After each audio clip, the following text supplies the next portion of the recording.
Anyway, we're going to get started again. This is our story of how we went from $0 in real estate to $1 million in a matter of 2 years, and how just those two properties, a 4-family and a 3-family home, bring in over $100,000 in gross rents. So these are those two properties in question. We bought this Garfield 4-family house back in 2015 and this North Arlington Triplex in August of 2017. And so we bought this one for $430,000. It's the latest appraisal is for $630,000, so $200,000 over what we bought it for. We did put a lot of sweat equity and a lot of actual materials and labor into it as well. You looked at that house? Yeah, this house, when we bought it, it was flooded with investors. I'll get more into details with it. That's cool. I'm glad you got that. Thank you. We're glad too. It brings in, so we live for free in one of the units, so that's $100,000 gross over, on top of us living for free in one of the units. So we live for free in one of the units. We get $1,000 for one of the units, $1,710 for another 3-bedroom, $1,700 for another 3-bedroom. So a total of $4,410 a month from this property, and $1,500 for a 2-bedroom, $1,500 for another 2-bedroom, and then $1,200 for the third 2-bedroom. So $4,200 total here, for a total of $103,000 a year while we live in one of the units. Me, I graduated from Stevenson Technology, mechanical engineering degree. I played Frisbee. If you guys know MKBHD, we played on the same Frisbee team together, so that was kind of cool. He's a big YouTube guy. I guess you guys don't watch YouTube. I work at Piccadilly Arsenal with that guy, that guy, that guy, that guy, that guy. And yeah, so we do cool things there. It's the Department of Defense for the Army. What I'm best known for at my career is building a 3D printing a grenade launcher and firing it. It was on Fox News, Popular Mechanics. Anyway, it's kind of something I'm proud of. My wife? A little bit about me. I went to Caldwell University, studied fine arts and education there. Became a elementary art school teacher in the township of Nutley. I did that for about 3 years. On the side, I do independent mural commissions, and I've done a bunch for tanning salons and private gardens and people's homes. So that's one of my side hobbies. And yeah, so that's me. We got married in 2013. Great day. And now we have 2 kids. So that was our first son, and when he was 6 months old, we bought that first 4-family house, or we closed on that first 4-family house. I think we were under contract right before he was born. Closed when he was 6 months old. Then we had our second son. We liked the process so much we decided to buy a second house, this North Arlington property, and we did it all to kind of pursue financial freedom. You know, we wanted to escape the rat race. It's a change in man's mindset. You know, we really believed in this American dream, but we kind of felt like it became diluted. Like, I really appreciate the original dream. Like a president said, they want a chicken in every pot, a car in every garage. It's the basic human needs and wants. But now, like, I feel like so much of our culture is consumed in materialistic overabundance and consumerism, drive for like status symbols, buying happiness, and a lot of us are just brainwashed by ads and enslaved by debt. So we really want to just buy freedom, not things. And we really felt like time was our most valuable asset. We didn't want to live paycheck to paycheck, and we want the freedom to raise our family the way we wanted to. And we wanted to retire early, because that's cool. So a lot of you have different objectives for why you're here. You know, me personally, I'm pretty good at my career. I'm paid decently well for it. I'm making close to 6 figures. And it's, you know, supporting the U.S. Army, the soldiers out there. I believe in the mission there. It's not exactly what I love, though. And I really like this concept. It's called Ikigai, and it's like if you can get all those keys together, then you're kind of in oneness, and that's your reason for being. And I feel like teaching and sharing this knowledge and seeing other people's lives transform, that's my Ikigai. That's where my passion, profession, vocation, and mission meets, and that's a little bit why I've kind of, with Marcin, helped organize this event. So these are my 2 kids, teaching them to be little ninjas, and this is my life purpose statement. Just wanted to share that with all of you. My life purpose is to be a role model with a sound body, no addictions, financial independence, and a strong, loving family that can inspire and empower others to invest in their families. Yeah. All right, so we're about to get to the real estate, but I have one last lesson, and I really like this lesson. So let's say you have a $50,000 salary. And let's say after taxes, Social Security, Medicare, health insurance, really you're bringing home $36,500. Divide that by 365 days in a year. So your $50,000 salary take-home pay is $36,500 divided by 365 days in a year. That's really 100 days, $100 a day you're bringing home. Let's say you rent an apartment for $1,500 a month. You know, you get a 2-bedroom around here for around $1,500 a month.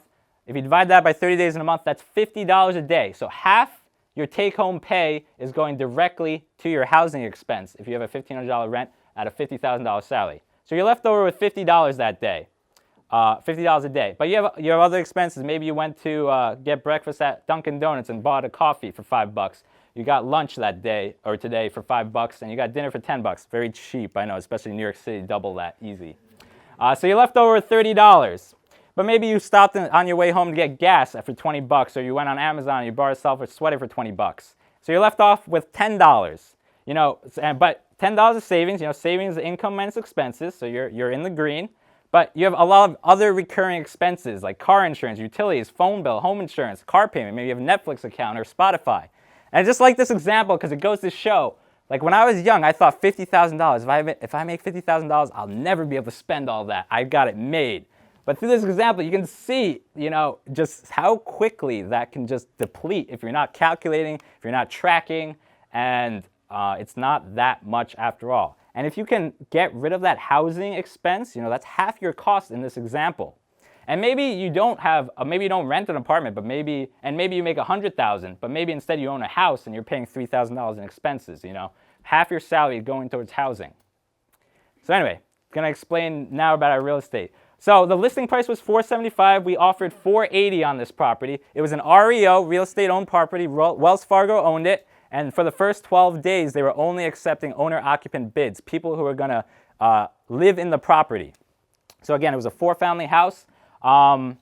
We purchased it for $430,000 in 2015, October. And we put 10% down through a bank called Trustco Bank. And there was no PMI. So 10% down, no PMI. We locked in at a 4% interest rate. So that was $43,000 down. We had probably $10,000 in closing costs. And yeah, again, 4% interest rate. It's 2 duplexes on 1 lot. So we have a 2-family in the back, 2-family in the front. We did a lot of renovations. We ripped out kitchens, threw out cabinets from windows. There's my wife taking off tile. Anyway, we did a lot of work to this property, a lot of it on our own in the beginning. So just some finances. I'm sure most of you know this, but income is money you bring in. That's your offensive finances. Expenses are money you spend, and that can be your defensive finances. Cash flow is income minus expenses. Assets are something that pay you. Liabilities are something that cost you. So a lot of people, when they think about buying their first house, they don't think about buying this grungy-looking 4-family building. They think about this idealistic, you know, 4-bedroom, 2-bath house. And so these two, at the time this was taken, they were about the same price, you know, around $430,000.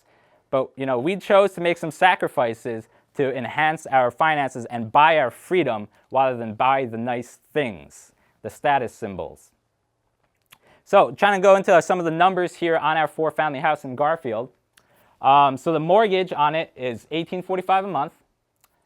And then property taxes, $10,000 a year. Insurance, $2,000. Utilities, $1,500. $500 a year for water, and $500 a year for sewer. So a total of $3,100 a month we're spending on expenses on this 4-family house. That's $37,200 a year. Okay, so that's a lot of money, right? Like I said, in that example with the $1,500 rent, that was half the $50,000 salary. So $3,000, that would be the whole salary, you know? So like, I feel like if you buy that dream single-family house for $430,000, that immediately, you know, you're chained to that property for the next 30 years or however long you got that mortgage for. But in our case, you know, we have all this rental income. We get to live for free. We have $1,000 coming from my in-laws who live upstairs, $1,700 from the tenants we got in the back houses. So a total of $4,460 monthly rent coming in to cover that $3,000 cost. And I don't have maintenance factors in here, but just from the hard fixed costs, you know, we're cash flowing $1,360. So we're making cash and being able to live for free in one of the units. If we rented out our apartment, we could easily rent it out for another like I said $1,500 here, but at least another $1,800. And we'd be cash flowing around $40,000 a year on this property if we rented out our unit. So we get equity in this property every year. Our tenants are paying down our mortgage. So in 30 years, we have a free and clear property, and a penny of that won't be our own money paying it down. We have tax deductions. We have all these property taxes. Like in New Jersey, they made a law this year where you can only claim up to $10,000 in property tax deductions. But for a rental property, you're not claiming them under a Schedule A 1040 deduction. It's a Schedule E. So 3/4 of our property we can claim as a deduction. We're not capped at that 10K limit. So you have all these tax deductions. We can all that interest, insurance, anything we fix on our property, we claim. You know, we go to Home Depot, we take a picture. You were gonna say something? And basically, those fees are across the board. Whether you bought a single family or you buy a multifamily, those fees are pretty much the same. And that's Yeah, why property when tax is 10K. That's probably what you're gonna be spending in New Jersey. That's right. Yeah. Insurance might be a little higher, like 2,000 is a little high. You might be able to get close to 1,500. But you know, if you buy a single family house for around 400,000 in New Jersey, you're gonna be spending that $3,000 a month to pay for it. Some more pictures. Here's a before and after. My wife did a great job, took down this fence, put up these planter boxes. So we were creative. She put up these shutters, and I feel like, I don't know if you can see it, but it made a stark difference. And so we just like put a lot of TLC. There was no laundry, so we added this coin-operated washer dryer in this centrally located place where all the tenants could come in. We made a laundry schedule. First tenant gets Mondays, second tenant gets Tuesdays, third tenant gets Wednesdays, and free for all on weekends and Fridays. Some more before and after pictures.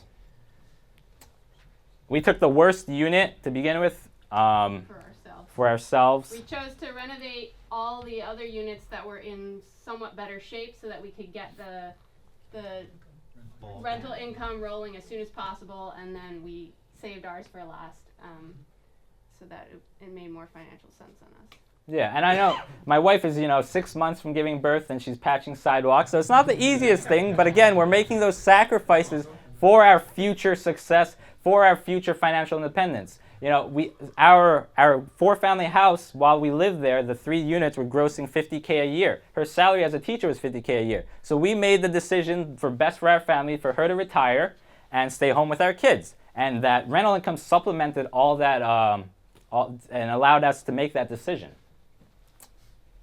Some more pictures. I'm proud of these garbage cans. I stenciled them. They look cool, right? Yeah, they're good. So everyone's heard of, who's here is from Bigger Pockets? Wow, pretty much 80%. Sweet. Everyone else from Meetup.com? Cool. So you've heard of the BRRRR method then. So BRRRR method is to buy the property, renovate it, rent it out, refinance, and then repeat. So that's exactly what we did. We bought it for $430,000. We put $43K down. We renovated $25,000. This is initially.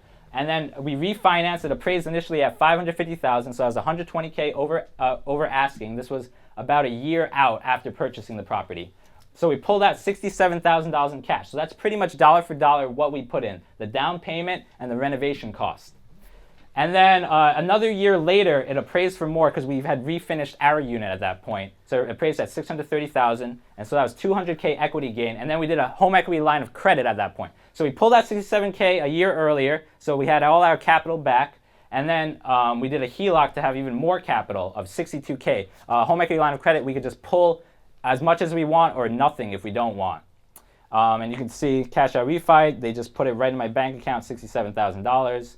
I have my online rent collection, 1710, 1700 right there. And then we use that home equity line of credit and some of that cash out refi to buy our next property. You know, this is that repeat process. So this is that 3-family property. I have a really long case study on it on my website, FamVestor.com/triplex case study. It's humongous, and it has all of the details.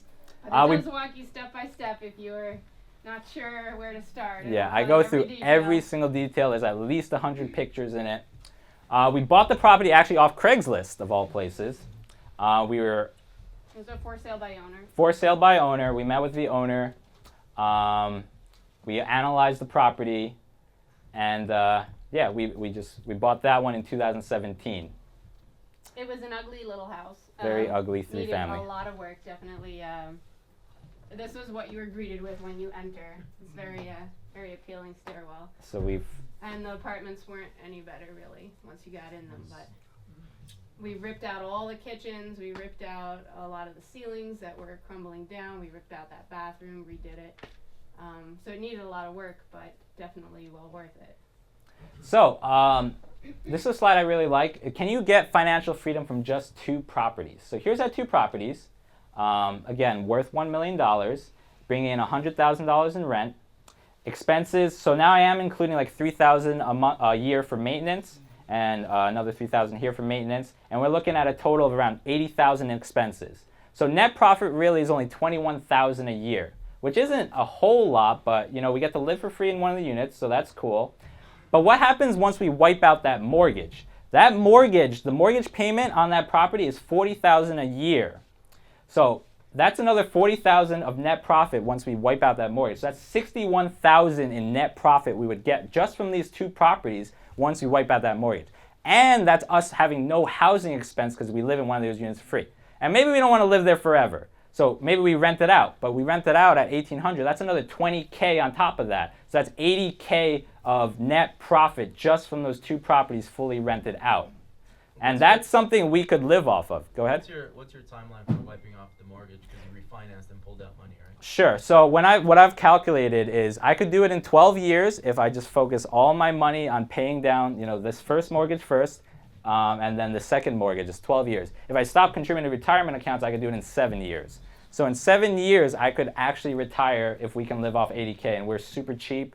We'll go into slides like that later, so we can definitely do that. If that was our goal, and we're still trying to decide whether to grow the real estate. Yeah, grow the empire or just keep it simple. Just have the 2 properties, manage them ourselves, and just... Have more kids. 12 years sounds really short. Yeah, I mean, because our spending, and I'll show you, will I show you? Maybe I'll show you. Like our spending is pretty small. And yeah, I'll go into that. So working on your defense, what I recommend is always track your expenses. I have a great budget sheet or like an expense sheet on my website. Sleep on your big buying decisions. Pay yourself first automatically. So automatic contributions to your 401k, to your IRAs. Don't buy liabilities. Don't get leases, loans, car payments. These are our cars. We have a cheap Toyota Yaris, which I still drive. And, I have close to $500,000 net worth at this point. And my wife has this Honda Fit that she drives. We did not buy them new. And so just buy big bargains. We're constantly buying off Craigslist and garage sales and eBay. Our kitchen table that we eat off of, we found in the garbage. Sounds extreme, I know, but that's us, and that's what works for us. So buying our freedom, how we saved $75,000 in 2 years. So we lived at home at my dad's house, which he bought when I was 23. You bought your first house? Yeah, maybe like that. So we lived at home, paying my parents $500 a month for a little bedroom. Actually, it was a nice bedroom. It was a nice bedroom, paying them $500 a month. One bathroom for everybody. Yeah, so 9 adults in this house, this 4-bedroom house with 1 bathroom. And we lived there for 2 years. But we made that sacrifice to save $75,000 in 2 years, to have the capital to make the down payment and the renovation costs. We didn't have to partner with anyone. We just saved and did it all on our own. I feel like the mentality in the past in America was, you're young, you get married, you struggle, you save, and then you make it successful. Whereas I think now today the culture's changed where, a lot of young people want it all right in the beginning. So you put down as little down payment as you want. You lease your car, you get everything you want immediately, but you pay for it. You do pay for it down the line, and then you end up becoming a slave to the things. The debtors, yeah. So it's something to think about too when you're making those decisions. Is this going to tie me up, or is this going to actually bring me freedom down the line? So other tips, we packed our own lunches to work every day. This is our son. We have a lot of kid pictures because we're parents. We lived off a cash budget of $450 a month, each out of pocket. So she got $450 a month, I got $450 a month, and for any out of pocket expense, that's all we spent. That was gas, that was groceries, that was food out. All we would spend was $450 a month, and we would just take out money at the beginning of the month from the ATM. That's what she got to spend. That's what I got to spend. Very tight. And we cut our own hair at home. We rarely went. Oh yeah, that's a cute picture, right? That's my youngest son. We rarely go out to eat. We bought everything used off eBay, Craigslist, Facebook Marketplace, or garage sales. We'd resell unwanted things and clutter. This is Picatinny. We don't pay for cable TV. We don't even own a TV. We don't drink alcohol or coffee. That's a big money saver. We travel for free or cheap via travel hacking, credit cards, and don't fall for tourist traps. We love like camping, we love hiking, and we pay less than $20 a month each for our cell phone service. T-Mobile family plan. Who has T-Mobile? Yeah, wow, a lot of you guys. Cool. And we bought reliable used cars. Honda Fit for her for $3,000. We didn't do anything to that car. We replaced the battery like 3 years later. A $5,000 Yaris for me, and I can fit 8-foot-long 2x4s in there to do all my real estate stuff. or I just rent a Home Depot truck if I need to. But I fit ovens in. Actually, the Fit's really good for fitting ovens in and dishwashers and stuff.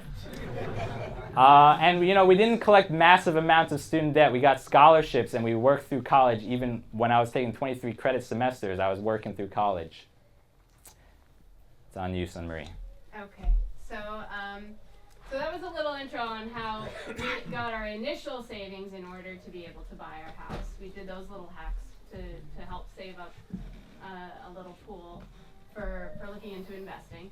But I also wanted to talk a little bit about some money saving tips that we've utilized. They're not for everybody, but I think they're creative ideas and maybe get your mind working, especially on your first deal where the money's tight and you're trying to save where you can. For us, definitely, it was a huge help. So do as much of the simple work yourself if you can.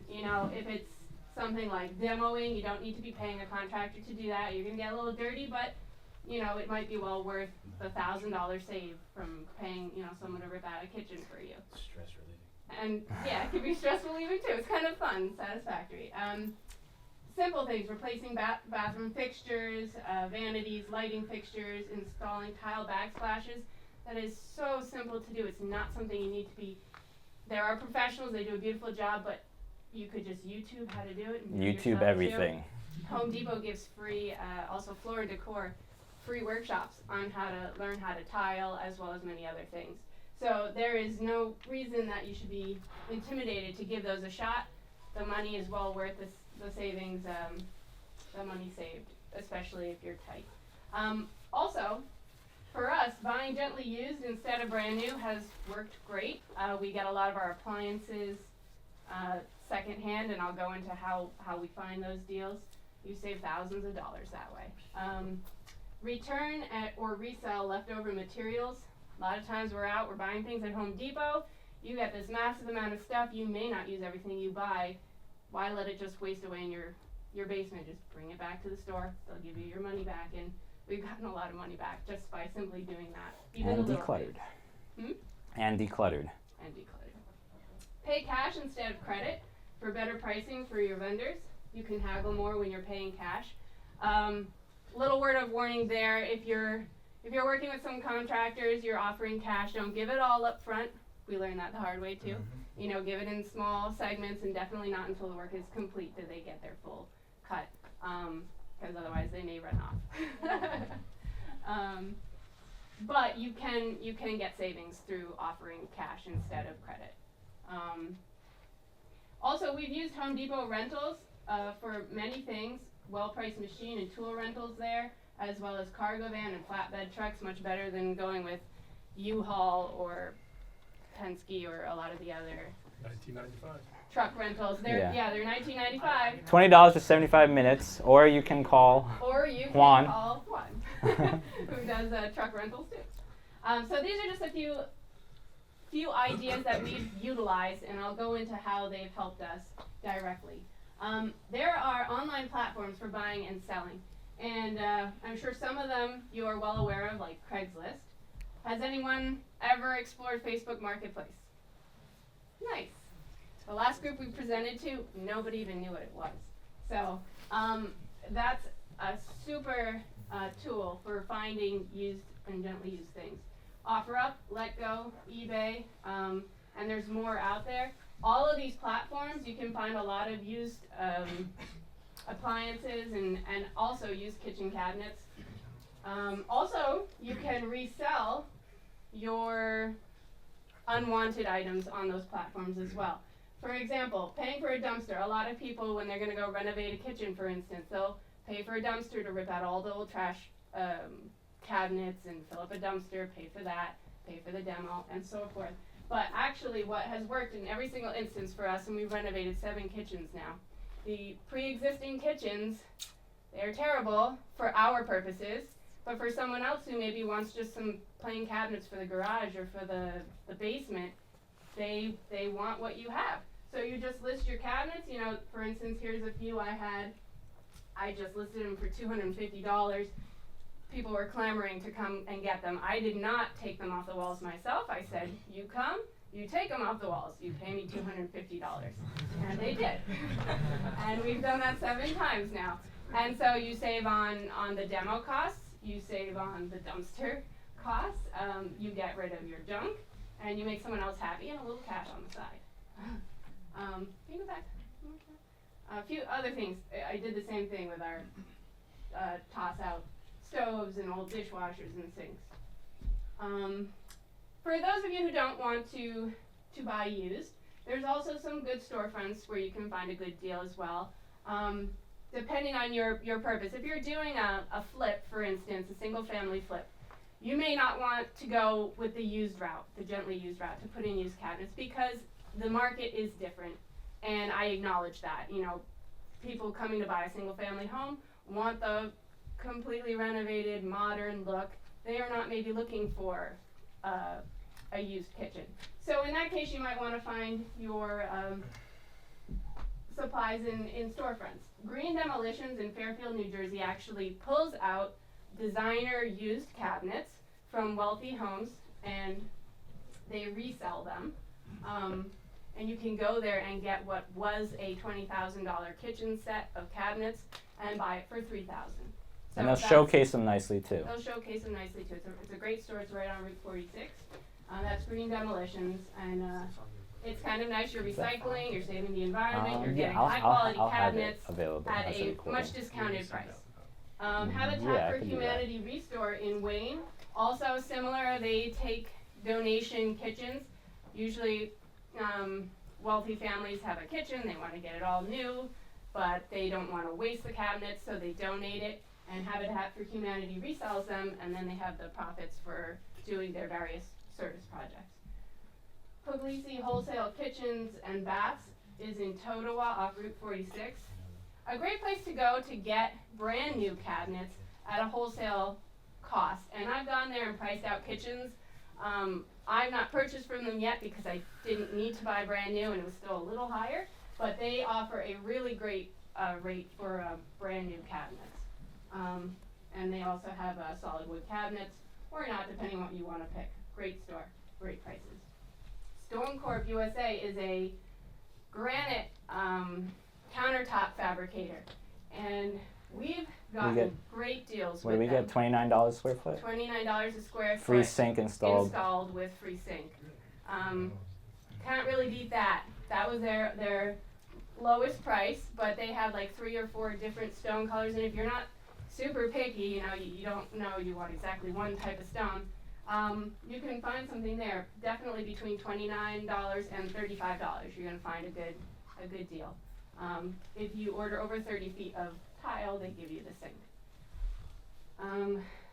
Trio Liquidators is a scratch and dent store in Garfield.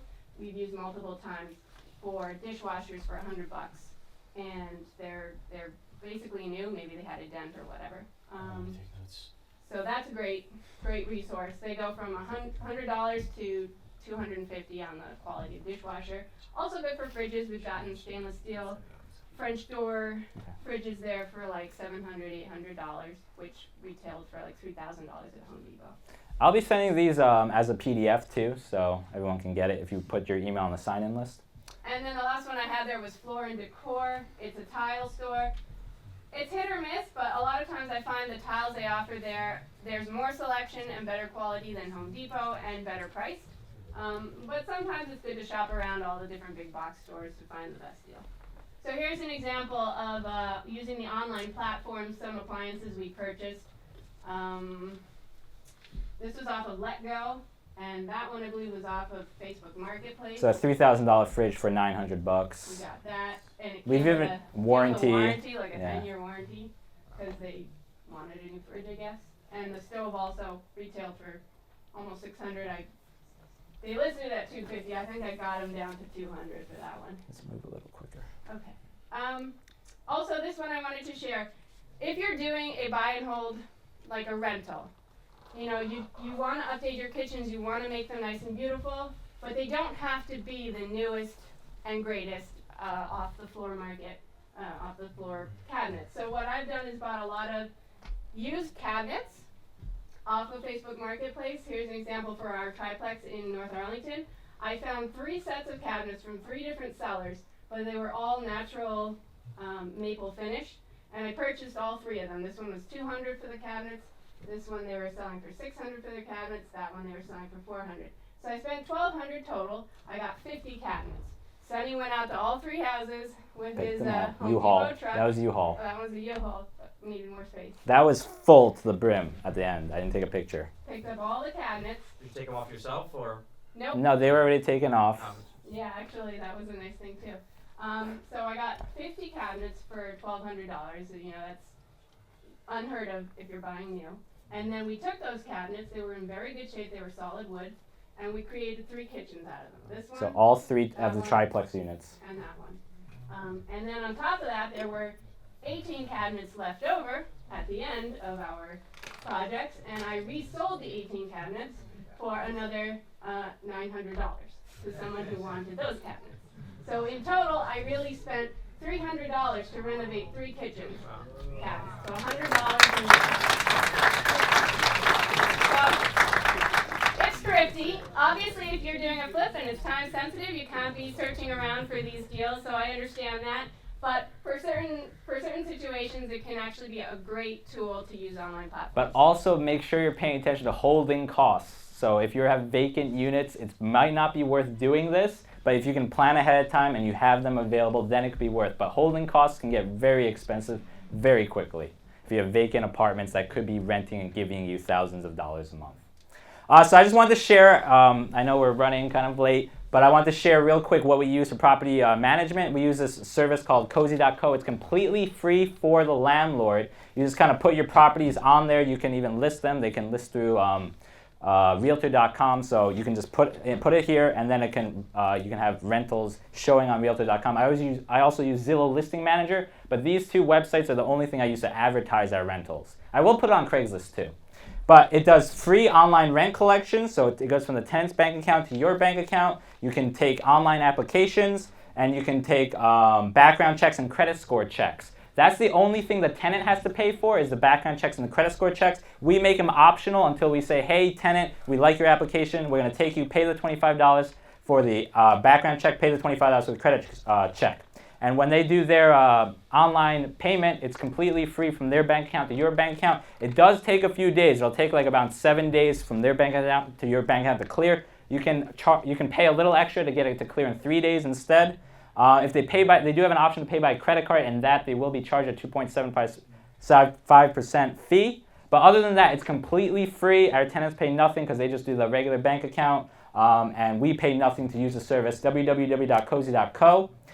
We'll do open house registrations when we have a listing available. So this is an example of a property in Garfield. On one weekend, we had like 30 groups come just to see the property. And we won't visit the property with them one-on-one. We'll just say, hey, on Saturday we have hours from 3 to 5. Sunday we have hours from 1 to 3. On Wednesday we have hours. So we'll give 3 dates, and we'll say, come during that time, because we don't want to be driving back and forth 100 times. And then they don't show up. So that's what we've been doing. It's been working for us. We get a lot of people in. They submit their applications online. We review their applications. We'll see their income that they report. We'll call their references if we're serious about them. And then if we're serious about them, we say, file your credit report and background check. Because the application is free. We make the background check and credit score optional, so they don't pay anything until we say, hey, just verify what you told us your credit was once we're ready to accept them. And it does everything for you. You get the whole application online. You get their credit report, and you don't touch their social security number or anything. They take care of all that. You get their background check, all that. And then it's great because they're already logged in there. So when you accept them as tenants, they're right there ready to pay your rent, and everything's seamless in that way. And- knocking on doors. Yeah, and we charge a $10 a day late fee, so we just add, if they're late, and we've only had one tenant ever be late, but we'll charge them $10 every day they're late. So if they're paying on the 5th of the month, they're charged extra $50. And it's just a constant reminder, hey, you got to pay your rent, make us a priority. And we can just add that bill every day, just go in there and $10. And I think you can automate some of that, but I don't, yeah. Anyway, that's that. This is one of the last slides I'm going in. So we bought our first house off the MLS. It was an REO property in 2015. Second house we bought off Craigslist in 2017. This time, we're not really sure what we're doing. We're still reviewing the MLS. We get automated email search results for the areas we're looking for through Realtor.com. We're not actively working with realtors. We've always contacted the listing agent. That's just what we did. They get double the commission. They want to work with us and close the deal with us. I don't know if that's a great tip. That's what we did. It worked for us. I know a lot of people who get really good deals. Like you got all 9 of your Passaic rentals, right, from your one realtor. So they funnel him good deals. We never established that relationship with any realtors. So that's what we did. Anyway, what we're doing is direct mail marketing at this point. It's super direct. We'll actually take a selfie in front of people's houses with our family as we're walking around the block. And we'll be like, and these are absentee owners, so the owner doesn't actually live here. He rents those properties out, and we'll mail their mailing address. There's a website, and you can get any owner's address and any owner's name. It's a NewJersey.gov website, yourmoney.nj.gov/transparency/property. I'll email this out, and you can literally look up any single house you want. Yeah, so there's a house you've been driving by and it looks like no one lives there or it's not well taken care of and you've always wondered, I wonder who owns this and if they want to sell it. So this is use this website and find out that information to contact. So this is Clifton. Whoops. This is Clifton, and right here. Okay, so this is the church we're at, right here, 78 DeMott Ave. Can you guys see that? And then right next door over there is Drabick Patricia, or Patricia Drabick, and her owner address is the same because she lives there. But you can quickly find the owner's address. If it's different than the street address, you know that they don't actually live there. But literally any house in New Jersey you can find on this website. All of New Jersey. What's that website again? It'll be on the notes that I send out, and it's yourmoney.nj.gov. So that's what we've been doing. We like Garfield. We've been targeting. So stay away from the parks, the houses in the parks in Garfield, because that's ours. But yeah, that's what we've been targeting. We take walks to the park. We bring our kids, and we're like, oh, that house looks a little disheveled. We'll look up, oh, does the owner actually not live there anymore or anything like that? And then we'll take a selfie, and we've done 30 of these at this point. We've gotten mixed results. One person did want to sell to us. Another person wanted us to sell a vacant lot in Vernon, New Jersey. And the third person was like, oh, it's a family home. Yeah, anyway, we just say, hey, my wife and I live in the property. We're your neighbors at our address in Garfield. And, we don't have a blade of grass on our property. We have 2 young boys, and we're just looking for something close to the park and still grow our portfolio. So we're very upfront. I even invited some of them recently to the meetup here. Anyone here got that letter? No, but I did. And here's my contact address. Let me know if you are interested in selling. So yes, a little weird, but that's what we've been doing, and it's been getting a little bit of feedback.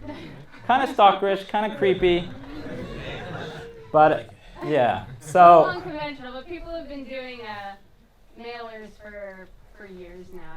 Maybe not to that personal touch, but. Yeah. So I don't know. I just always encourage everyone to work on their offense. I'm gonna skip through this and just end here. I have a blog, FamVestor.com. I share a lot of my story, a lot of creating passive income, being frugal. We also sell on Amazon FBA. We try to live as optimistically as possible and just design a wholesome lifestyle for the purpose of investing in our family. I used to sell cars to pay myself through college. I've flipped 19 cars in my life. So I share the story of that. Read this Triplex post if you're serious about house hacking. It's super long. It's super detailed. There's hundreds of pictures in there, and we go through the whole process from the beginning, submitting an Oprah request, putting in the offer. Everything is in that process. And I have a lot of information here. We backpacked Europe with our baby for 6 months with nothing but carry-on, or 3 weeks with nothing but carry-on when he was 6 months old. We talk about travel hacking and how we've flown over $10,000 in free flights from just using credit cards. So that's my website, FamVestor.com. If you go to my resources page, I have property analysis tools, and these are all just Google Docs that you can use, expense tracking, even a comp appraisal thing that I have. How to use Cozy, detailed right there. I have my lease. I have my property rules and regulations, non-refundable holding deposit. I have all these forms, pet addendums, parking spot addendum, lease renewal notice, all these notices. So if you just go to my blog, I have that all there for you guys. I'm just asking you to subscribe if you can. Trying to get more subscribers. My goal is 5,000 subscribers by my birthday, which is coming up.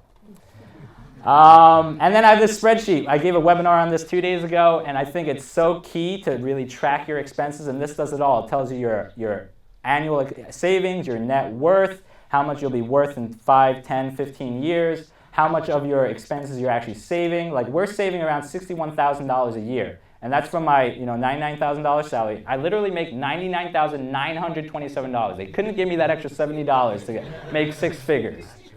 And then I have that gross income. So total gross income is around $200,000. A lot of that is housing expense at like $85,000 of housing expenses, or something like that. Anyway, so we say around $61,000. But anyway, this tells you all. It tells you how much financial independence percentage you are. If you plug in a goal of like maybe you have a bunch of debt. So there's debt, there's assets, and you just want $0 net worth. It'll tell you how long it's going to take you to get there based off your recurring expenses and your budget.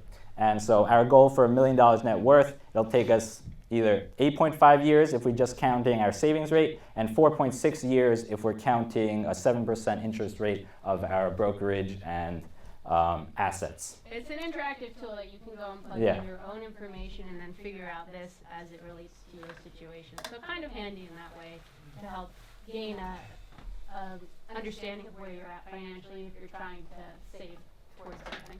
Anyway, hope you guys enjoyed the presentation. That's all I got. I know it was long. Thank you. Can I take a quick selfie with everyone? I want to use it for the next meetup. We're going to try to do this every month. Hopefully other people aren't as long-winded as I am. But I hope you guys enjoyed that. Let's take a quick picture. Cheese. Okay, thanks, guys. Yes, go ahead. Garfield House, you said there were a bunch of investors looking at it when you were buying it. How did you overcome that?